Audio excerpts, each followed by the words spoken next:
तो dear student, इसमें हम देखेंगे फार्माकोग्नोसी के पूरे चैप्टर के जितने भी मोस्ट इम्पोर्टेंट एमसीक्यू हैं उनको हम सारी इस वीडियो में ही कवर करेंगे। ठीक है, मात्र 10 मिनट में अगर आप अपना 10 मिनट यहाँ पे देते हो तो आपको बहुत सारे क्वेश्चन जो हैं पेपर में देखने को मिल सकता है। तो आप अपना 10 मिनट दे दीजिए और इसमें से बहुत सारे ऐसे क्वेश्चन हैं जो पेपर में आएगा ही आएगा। तो आप पूरा वीडियो को अगर लास्ट तक देखते हो और मैं जो क्वेश्चन पूछूंगी आप उसका आंसर कमेंट बॉक्स में ज़रूर बताइएगा। ठीक है, तो पहला हम देखते हैं क्या है कि crude drug identification microscope is, मतलब कि क्रूड ड्रग का आइडेंटिफिकेशन अगर माइक्रोस्कोप से करते हैं तो वो क्या कहलाता है। ऑप्शन 4 रहेगा। आप क्या करेंगे कि एमसीक्यू में पूरे ऑप्शन को पहले पढ़ेंगे। ठीक है, ऑप्शन नंबर फर्स्ट है केमिकल इवैल्यूएशन, सेकेंड है फिजिकल इवैल्यूएशन, थर्ड है माइक्रोस्कोपिक इवैल्यूएशन एंड फोर्थ है बायोलॉजिकल इवैल्यूएशन। हमको पता है कि अगर माइक्रोस्कोप से कर रहे हैं तो क्या क्या ट्रिक लगाएंगे, बिना वो किए देर किए हम किस पे ट्रिक लगाएंगे, माइक्रोस्कोपिक इवैल्यूएशन पे। ठीक है, तो इसका आंसर क्या होगा, माइक्रोस्कोपिक इवैल्यूएशन, यानी कि ऑप्शन नंबर सी क्या होगा, सही होगा। ठीक, अगला देखते हैं। Morphine is obtain from, morphine कहाँ से ऑब्टेन किया जाता है। ठीक है, सेना को आप ऐसे ही छोड़ दोगे। ठीक, सेना तो है नहीं, सेना को ऐसे ही छोड़ दोगे। ठीक है, सेकंड क्या है, ओपीएम, हाँ ओपीएम, ऑप्शन नंबर बी क्या होगा, सही होगा, ओपीएम ही है। तीसरा क्वेश्चन है order and test examination comes under, जरूरी नहीं है बाबू कि आपको ऑर्गेनोलेप्टिक इवैल्यूएशन ही पूछे, ऐसे भी पूछ सकता है कि अगर ऑर्डर एंड टेस्ट के द्वारा हम किसी क्रूड ड्रग का एग्जामिनेशन करते हैं तो वो किस में आता है। तो इसका सिंपल सा मतलब है डी वाला ऑप्शन नंबर सही है, ऑर्गेनोलेप्टिक इवैल्यूएशन। ठीक है, फोर्थ क्वेश्चन है फेरिक क्लोराइड टेस्ट डिटेक्ट, मतलब फेरिक क्लोराइड टेस्ट हम किसके लिए करते हैं, तो इसका ऑप्शन नंबर सी होगा। ठीक है, कौन सा, सी, टैनिन के लिए, टैनिन के लिए हम फेरिक क्लोराइड टेस्ट करते हैं। अगला क्वेश्चन देखते हैं, बिना देर के देखते हैं। आप पूरा वीडियो को जरूर देखिएगा तभी आपको पूरा समझ में आएगा, वरना आधा अधूरा आप समझेंगे। ठीक है, देखिए क्वेश्चन कौन सा क्वेश्चन है, क्वेश्चन नंबर 5 क्या है, adulteration can be detect by, मतलब कि अडल्ट्रेशन को हम कैसे डिटेक्ट करते हैं। तो first is the morphology, second is the microscopy, third is the chemical test. तो इसमें हम देख रहे हैं कि सारे ही सारे क्या हैं, अडल्ट्रेशन को डिटेक्ट करने के मेथड हैं, तो इसमें होगा ऑल ऑफ दीज। ठीक है, छठवां है tannin are the used as, tannin का यूज हम किस लिए करते हैं, टैनिन का यूज भाई लैक्सेटिव नहीं करते हैं, एमिटिंग नहीं करते हैं, सीडेटिव नहीं करते हैं, डैट मीन्स कि टैनिन का यूज हम किस लिए करते हैं, एस्ट्रीजेंट के लिए करते हैं। ठीक है, सातवां क्वेश्चन है ginger belong to the which family, मतलब कि जिंजर किस फैमिली से बिलोंग करता है। तो भैया जिंजर के नाम में ही छिपा होता है जिंजरबेरेसी। ठीक है, ये तो कोई भूलना नहीं चाहिए, जिंजरबेरेसी। अगला है सिंकोना कंटेन, सिंकोना क्या कंटेन करता है, क्यूनिन, मॉर्फिन, कॉफिन, एट्रोपिन। तो बिना देर किए आप किस पे लगा दोगे, क्यूनिन पे, सिंकोना क्यूनिन कंटेन करता है। अगला क्वेश्चन है एग्जाम्पल ऑफ कार्डियक ग्लाइकोसाइड। ठीक है, कार्डियक ग्लाइकोसाइड की बात की गई है तो सेना है नहीं, सेना लैक्सेटिव है, एलोवी लैक्सेटिव है, ये क्या है, कार्मिनेटिव है, यानी कि ऑप्शन नंबर सी डिजिटैलिस सही होगा, ये सब सही नहीं है। ठीक, अगला देखते हैं। क्या करेंगे कि अगर आप लोग एक एक क्वेश्चन को सही ढंग से समझना चाहते हैं तो आपको क्या है कि पहले क्वेश्चन पे हमारा बेस क्लियर होना चाहिए। और बेस कैसे क्लियर होता है, छोटे छोटे क्वेश्चनों से ही बेस क्लियर होता है।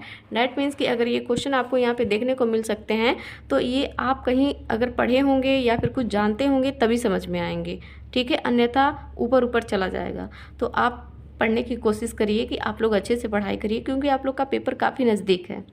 10वां है ग्लाइकोसाइड ऑन हाइड्रोलिसिस गिव, मतलब कि अगर हम ग्लाइकोसाइड का हाइड्रोलिसिस करते हैं तो हमें क्या प्राप्त होगा। पहला ऑप्शन है शुगर एंड नॉन शुगर, दूसरा है प्रोटीन, तीसरा है फैट, चौथा डी ऑप्शन है एल्कलॉइड। तो ग्लाइकोसाइड का हाइड्रोलिसिस करते हैं, सिंपल सा है, इसमें सोचने समझने की जरूरत नहीं है। Sugar and non sugar, sugar और नॉन शुगर को और किस नाम से जानते हैं आप लोग कमेंट बॉक्स में ज़रूर बताइएगा। The main chemical constituent of garlic is, भैया ये क्वेश्चन तो कई बार रिपीटेड है। ठीक है, तो आप इसको ध्यान से देखिएगा कि गार्लिक में कौन सा मेन केमिकल पाया जाता है। तो गार्लिक में डी वाला सही होगा, एलिन। एलिन जो है मेन केमिकल के रूप में गार्लिक, लहसुन में पाया जाता है। गार्लिक मीन्स होता है लहसुन। ठीक है, अगला देखिए, garlic is obtain from which part of the plant, मतलब कि गार्लिक जो है प्लांट के किस पार्ट से प्राप्त किया जाता है। सीड से नो, फ्रूट से नो, क्या होगा? बल्ब होगा। इसका ऑप्शन नंबर सी क्या होगा? सही होगा, बल्ब। बल्ब से प्राप्त किया जाता है, ना फूड से ना सीड से, ठीक है। फिर इसमें क्या है? Dash is not a source of omega 3 fatty acid. इसमें से कौन है जो ओमेगा 3 फैटी एसिड का सोर्स नहीं है? पहला है सीड फूड, दूसरा है प्लांट ऑयल, तीसरा है nuts.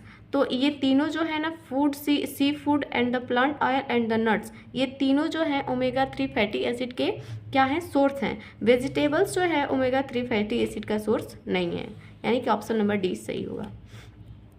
Who is the father of homeopathy? यहाँ पे होम्योपैथी की फादर की बात की गई है, ठीक है, होम्योपैथी, तो इसका ऑप्शन नंबर डी सही होगा, सोमिल हेमिनेम मैन, ठीक है। इसमें देखते हैं, अगला क्वेश्चन देखते हैं।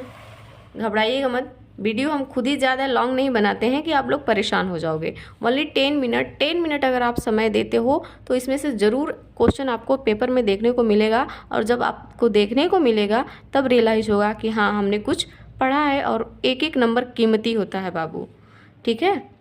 15वां देखिए, which of the following is not an Ayurvedic formulation? इनमें से एक कौन है जो आयुर्वेदिक फार्मूलेशन नहीं है? देखिए, अश्वा जो है आयुर्वेदिक फार्मूलेशन है, भास्मा जो है आयुर्वेदिक है, गुटिका जो है वो भी आयुर्वेदिक है, यानी कि ऑप्शन नंबर बी क्या होगा? सही होगा, क्रीम आयुर्वेदिक प्रिपरेशन नहीं है। 16वां देखते हैं, cotton is the epidermal trichomes और hair of seed of cultivated species. मतलब कि कॉटन किस स्पीसीज से प्राप्त किया जाता है, ठीक है। इसका ऑप्शन नंबर बिना देर किए होगा गॉसिपियम, ठीक है, गॉसिपियम होगा। ओबिस एरिस किसका है और बॉम्बेक्स मोरी किसका है? इन दोनों का बताइएगा कमेंट बॉक्स में। Dash is an animal fibre, मतलब कि इसमें से कौन जो है एक एनिमल फाइबर है? तो बाबू ये भी प्लांट फाइबर है, ये भी हिम है, ये भी जूट भी आपका क्या है? प्लांट है। मात्र एक दिख रहा है, ऊल। ऊल यानी कि ऑप्शन नंबर ए क्या होगा? सही होगा। ऊल आपका क्या है कि प्लांट, सॉरी, एनिमल फाइबर है, ठीक है। अगला देखिए, what is the biological source of squill? Squill का बायोलॉजिकल सोर्स क्या होता है? देखिए, पहला जो है अर्जेनिया मैरिटिमा बेकर, ठीक है, तो इसको लगभग हमको लग रहा है कि इसको आप लोग नहीं सुने होंगे, ठीक है। बी जो है रेसनस कम्युनिस, किसका बायोलॉजिकल सोर्स है? बताइएगा ज़रूर। अगला है टर्मिनेलिया अर्जुना, ये भी किसका है? इसको बताइएगा। गोसिपियम किसका है? अभी हमने ऊपर देखा कॉटन का है, यानी कि तीनों जो है किसी ना किसी के बायोलॉजिकल सोर्स में बच रहा है, ऑप्शन नंबर ए सही होगा। अगला देखते हैं,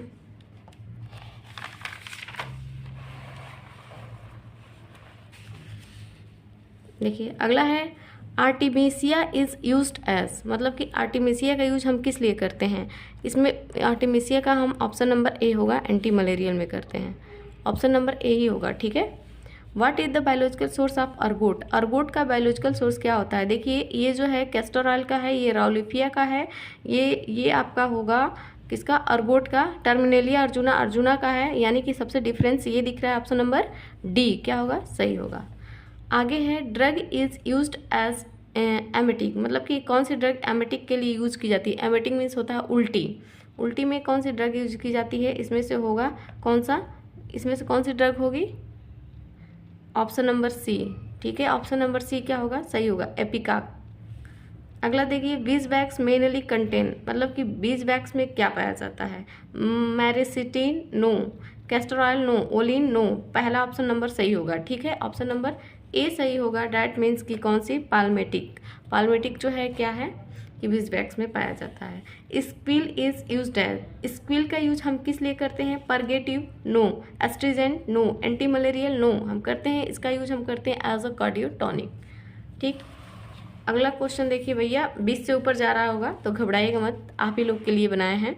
2-4 क्वेश्चन, 10 क्वेश्चन, 2-4-5 क्वेश्चन बच रहा था तो हम सोचे कि इसी में कवर कर लेंगे, ठीक है। अगला देखिए, पुनर्नवा इज यूज्ड एज, पुनर्नवा का यूज हम किस लिए करते हैं? As a diuretic, anti dysenteric, anti rheumatic, anti hypertensive.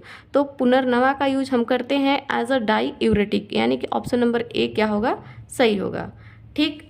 अब इसमें देखते हैं, gymnema is used as, gymnema का यूज हम किस लिए करते हैं? Anti malarial no, anti tumour no, anti diabetic, यानी कि ऑप्शन नंबर सी क्या होगा? अगर आप थोड़ा भी पढ़े होंगे तो आपको याद आ रहा होगा, अगर आप नहीं पढ़े होंगे तो उसके लिए भैया कुछ आप लोगों को पढ़ना पड़ेगा थोड़ा। एंटी डायबिटिक है, ठीक है। Coffee seed belong to the which family, मतलब कॉफी सीड किस फैमिली से बिलोंग करता है? तो इसकी फैमिली होती है रूबिएसी, लिलिएसी किसकी फैमिली है, ज़रूर बताइएगा।